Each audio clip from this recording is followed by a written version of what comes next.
আসসালামু আলাইকুম সবাইকে। আজকে আমি একটা গুরুত্বপূর্ণ বিষয় নিয়ে কথা বলবো। বিশেষ করে যারা ফেসবুকে কাজ করতে চান, ভিডিও বানাতে চান, ইনকাম করতে চান, কিন্তু ভয়ের কারণে শুরু করতে পারছেন না।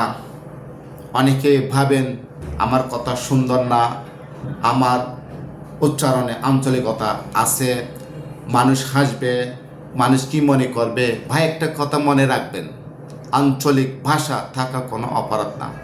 আপনি যে এলাকায় জন্ম নিয়েছেন, ছোটোবেলায় থেকে যেভাবে কথা বলে বড় হয়েছে, সেটা তো আপনার পরিচয়। আপনি যদি চট্টগ্রাম মানুষ হন, চট্টগ্রাম ভাষা আসবেই। নোয়াখালীর মানুষ হলে নোয়াখালী টান আসবে, এটাই স্বাভাবিক। দুনিয়ার সব মানুষ একইভাবে কথা বলবে, এটা কখনো সম্ভব না। আরেকটা কথা বলি, আপনি আজকে বলছেন, কাল ঠিক হয়ে যাবে। আপনি আজকে ক্যামেরার সামনে নার্ভাস হচ্ছেন, কয়েক মাস পর দেখবেন খুব সুন্দরভাবে কথা বলতে পারছেন। সব কিছু শুরুতে সমস্যা হয়। আপনি যখন ছোট ছিলেন তখন কি একদিনে হাঁটতে শিখেছেন? না, পড়ে গেছেন, আবার উঠেছেন। ঠিক তেমনি ভিডিও বানানো প্র্যাকটিসের বিষয়। আজকে যারা ফেসবুকে ভাইরাল, লাখ লাখ ফলোয়ার, অনেকে ইনকাম করছে, তাদের সবাই কি খুব শিক্ষিত ছিল? না। অনেকে ঠিকমতো লিখতে পারে না, পড়তে কষ্ট হয়। ঠিক তারা থেমে থাকেনি, তারা শুরু করেছে, ধৈর্য ধরেছে, ভিডিও বানিয়ে গেছে, আর আজকে মানুষ তাদের চিনে।